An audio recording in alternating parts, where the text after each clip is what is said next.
por supuesto, también de Alberto Nisman. Vamos a hablar un poquitito también de la causa Cuadernos y los arrepentidos. Alejandro Moreira está con una gran periodista de judiciales, además también una amiga. Lucía Totale, buen día.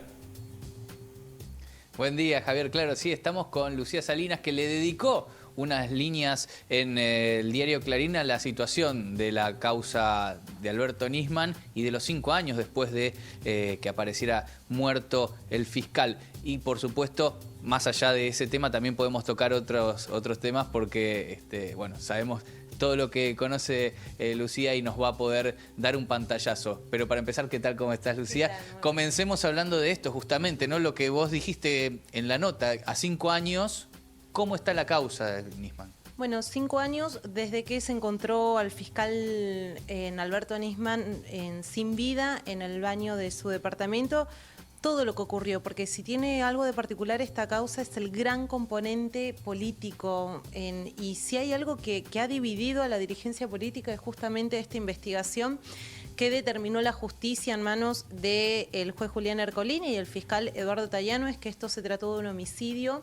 La Cámara Federal Porteña, que es la responsable de revisar los fallos de los jueces, fue un poco más allá, no solo corroboró, dio por corroborado que esto se trataba de un homicidio, sino que también dijo que seguramente tenía vinculación esta muerte violenta que sufrió Alberto Nisman con su actividad como fiscal, habiendo denunciado a Cristina Kirchner solo 4 días antes de encontrarse sin vida en el baño de su departamento.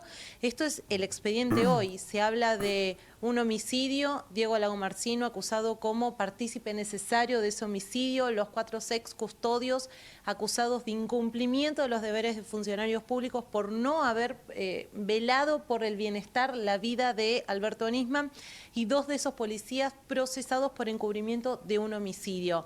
Estas son las únicas 5 personas que hoy están acusadas, con un factor que no es menor a 5 años. No se sabe quién o quiénes fueron los responsables directos, los autores materiales de lo que la justicia determinó que era un homicidio. En lo que contamos hoy es que la Fiscalía, a cargo de Eduardo Tayano, que sigue con varias líneas investigativas, hizo una renderización del EPARC, en una suerte de reconstrucción 3D de todo ese complejo, que son 3 torres, más de 92.000 metros cuadrados. ¿Con qué finalidad? Simular ciertos circuitos por todos esos lugares y principalmente en la Torre Boulevard, que era la torre en la que vivía Alberto Nisman, piso 13, para ver si pasando por algunos lugares había posibilidades que alguien esté sin que las cámaras de seguridad los registren. Hicieron varios circuitos, tomaron en cuenta el rango de cobertura de esas cámaras, los ángulos de esas cámaras, y detectaron que había muchos puntos ciegos en el parque, es decir, que podían ingresar y egresar personas si sean registradas por al menos 40 cámaras, según cómo estaban ubicadas, podían no ser registradas. Otro componente: la Fiscalía tomó más de 400 declaraciones testimoniales a todos los vecinos. Estamos hablando de un complejo que tiene 462 departamentos. Y allí los propios vecinos manifestaron los serios problemas de seguridad que tiene un complejo como este. Hablaron de muchas cámaras que nunca funcionaron y por el alto costo que demandaba tener todas las cámaras arregladas, convivían sabiendo que 24 cámaras no estaban en funcionamiento. La clave de acceso al ascensor principal no siempre funcionaba, se reseteaba constantemente, se usaba una única clave que manejaba personal del EPARC. Los registros de ingresos y egresos del edificio también eran muy irregulares, determinó la justicia, e incluso muchos vecinos contaron que habían sufrido robos muy violentos en sus departamentos sin que nadie se entere. Entonces, lo que determina, porque esto es importante para la causa, porque lo que la causa dice en función de todo esto y otros datos recabados, es que no era un fuerte infranqueable el EPARC. Entonces, ¿por qué la justicia va por acá? Porque lo que sostienen a raíz de estos renders, de estas testimoniales y de otros datos recabados en cómo funcionaba todo en el EPARC, es que posiblemente él o los homicidas pudieron ingresar y egresar del complejo sin ser visto. Esto es lo que sostiene hoy la investigación. Javier, te está escuchando Lucía. Hola Lucía, ¿cómo estás? ¿Bien? Bien. Bien. a las corridas, yendo y viniendo, digo, para la presentación del libro Los Arrepentidos? ¿Cómo marcha el libro? Ahora vamos a hablar de Nisman. Bueno, marcha muy bien, un libro que sacamos con Lourdes Marcheses, con la editorial Galerna, que estuvimos presentando hace muy poco en el Espacio Clarín en Mar del Plata, el pasado viernes, y que tuvo su presentación oficial aquí en Buenos Aires el 6 de diciembre. Un libro que trata de trascender a la causa Cuadernos, porque es lo primero que uno asocia cuando escucha la palabra arrepentidos, no por nada. Es una causa que tiene 31 imputados colaboradores. Ahí estamos viendo la tapa, Lu. Encontramos... Ahí estamos viendo justo la tapa del libro.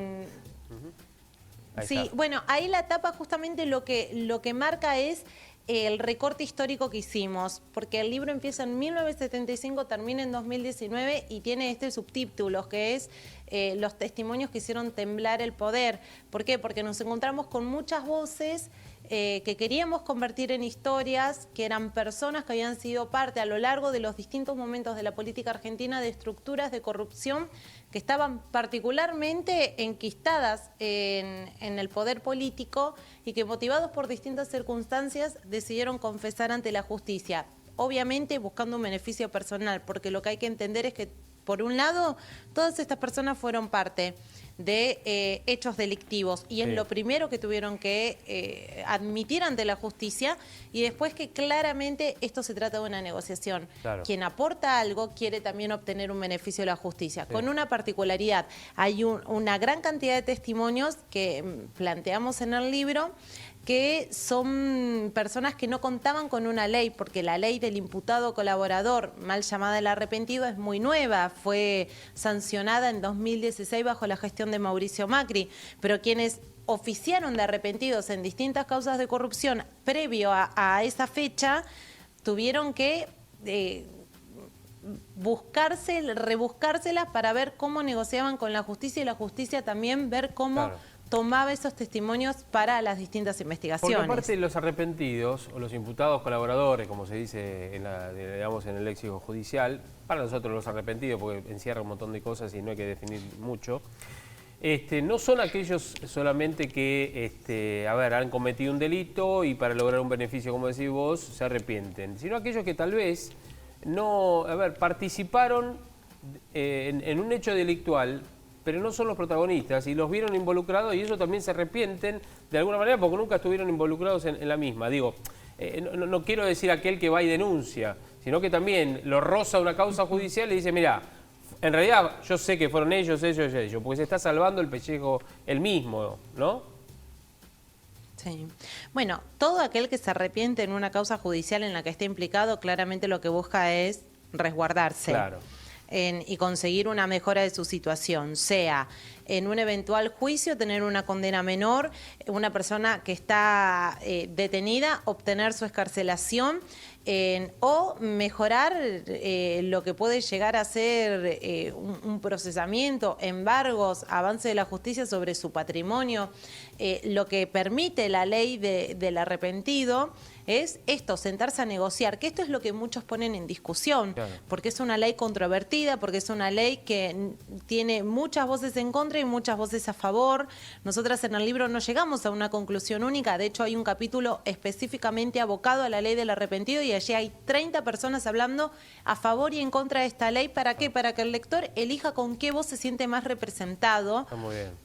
Y aparte porque es una ley muy joven y como toda ley es profundamente perfectible y es una ley que todavía se muestra con ciertos grises, es decir, cuestiones que están muy discutidas por algunos y cuestiones, ¿por qué discutidas por algunos? Porque están como muy liberadas a la interpretación de quién implemente la ley.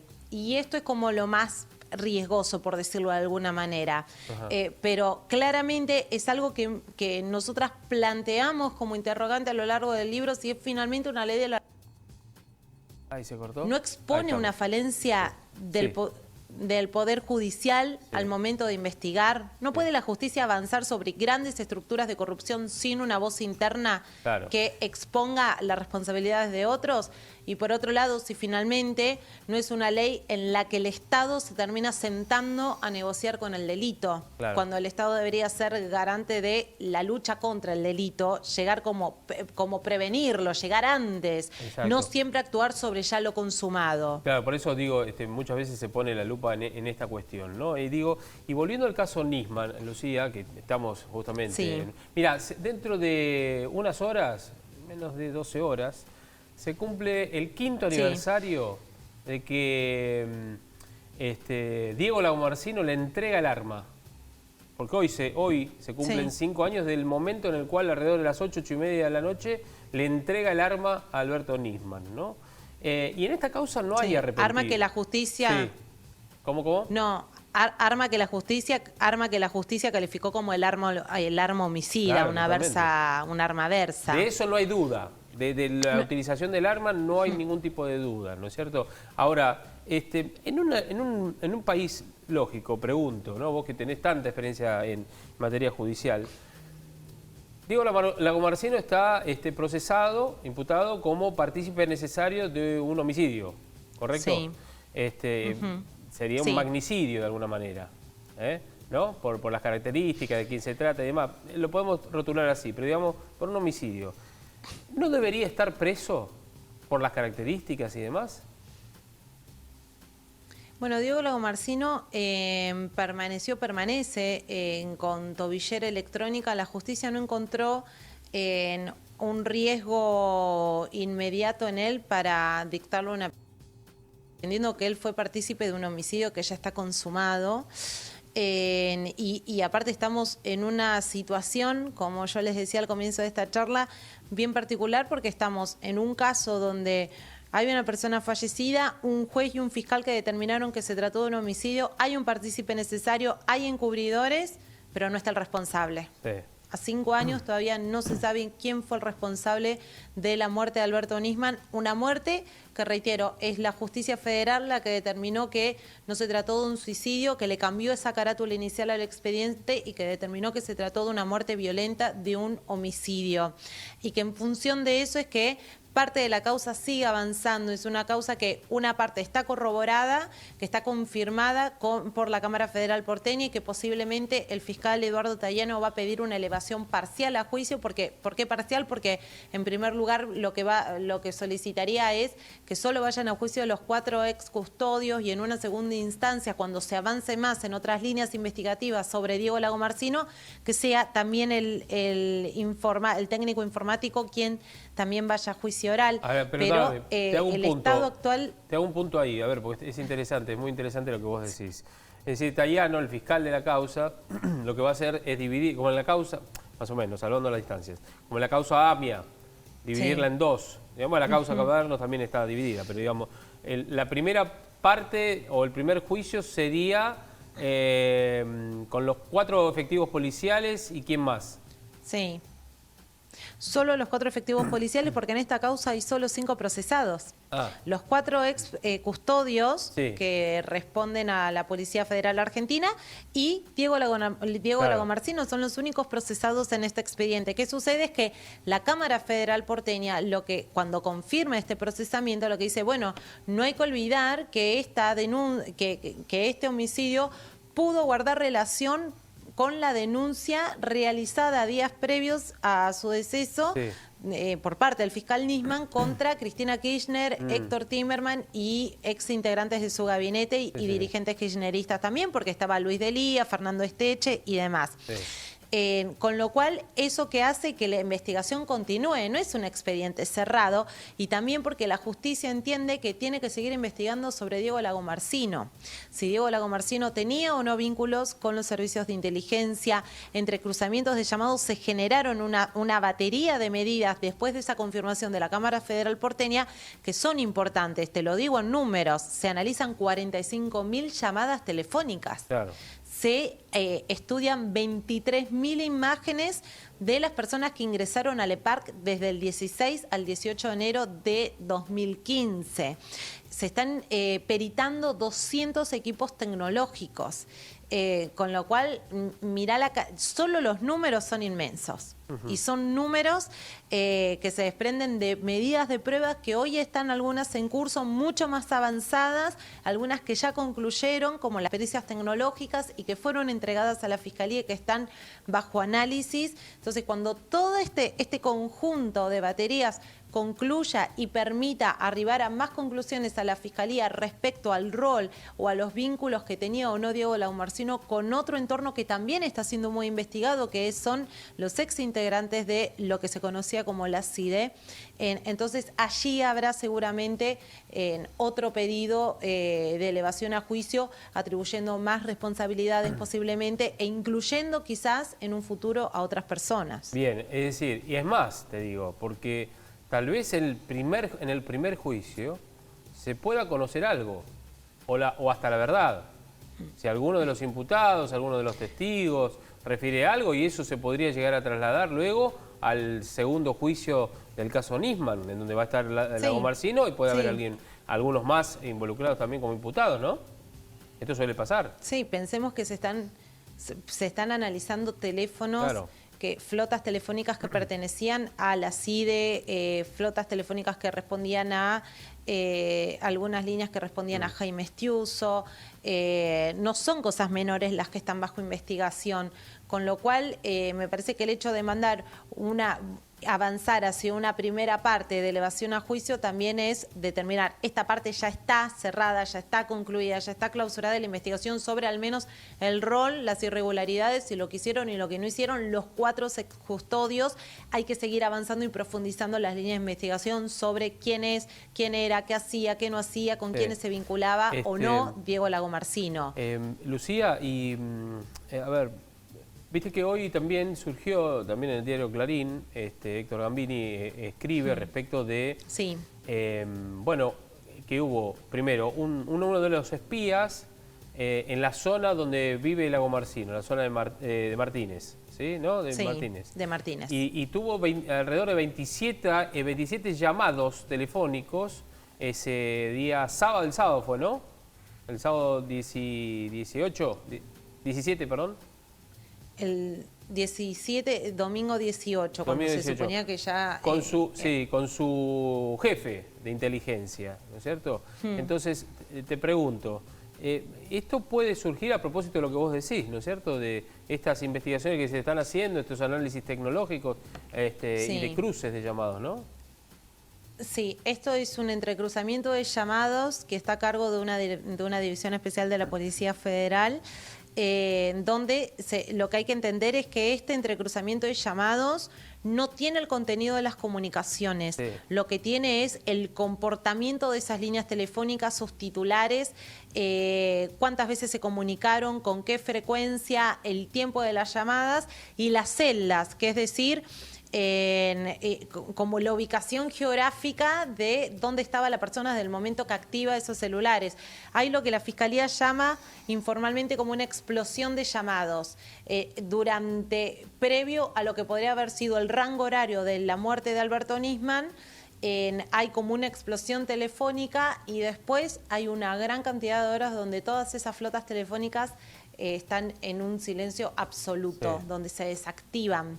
Y lo interesante de este entrecruzamiento de llamados es cómo organizaba la ex-CIDE ciertas flotas de Nextel. Algunas tenían una calificación determinada porque eran agentes de inteligencia que trabajaban en tareas específicas. Entonces, eso también determinaba el tipo de flota telefónica que se utilizaba. Lo que determinó este entrecruzamiento, parte de este entrecruzamiento, es que había un agente del servicio de inteligencia que se comunicó 27 veces en cercanías a la casa de Diego Lagomarsino. La justicia no está diciendo la persona estaba en el living de la casa de Diego Lagomarsino ni estaba con Diego Lagomarsino. Es llamativo para la justicia que esta persona haya tenido 27 comunicaciones en Martínez, en cercanía, no en cualquier lugar de Martínez, en cercanía a la casa, en la esquina de la vivienda de Diego Lagomarsino. ¿A qué suma esto? A estas líneas investigativas que yo les estaba diciendo, sobre las cuales avanza la justicia, que pone el foco sobre Diego Lagomarsino puntualmente. Si era... las preguntas que se hace hoy la justicia sobre el técnico informático. ¿Era un servicio inorgánico de inteligencia? ¿Respondía a los servicios de inteligencia? ¿Tenía comunicaciones, contactos, vínculos con los servicios de inteligencia? Bueno, son todas estas preguntas las que está buscando desentrañar la investigación. Bien. Muy apasionante y tremendo también a la vez. Justamente el caso Nisman, el caso AMIA, el caso de la Embajada de Israel y demás también, donde no hay responsables. Este es el tema, ¿no? Y cuando... no hay responsables de un hecho delictivo es porque se ha hecho una mala investigación desde el arranque, digamos, ¿no? Y eso, el crimen perfecto no existe, y es así. Sí, Lucía. No.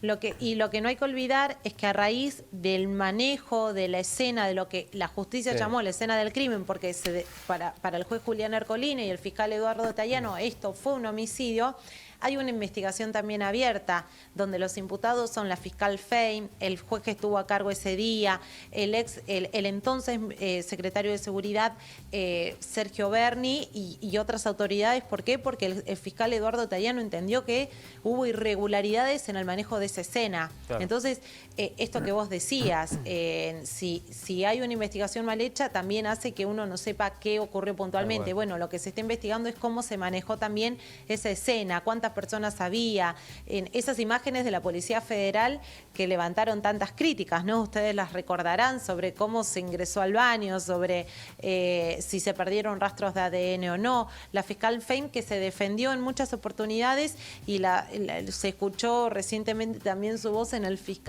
en el documental sobre la muerte del fiscal que se publicó en Netflix, diciendo, bueno, ya estaba todo registrado previamente, cuando se muestra la imagen de ella pisando un charco de sangre dentro del baño, por ejemplo.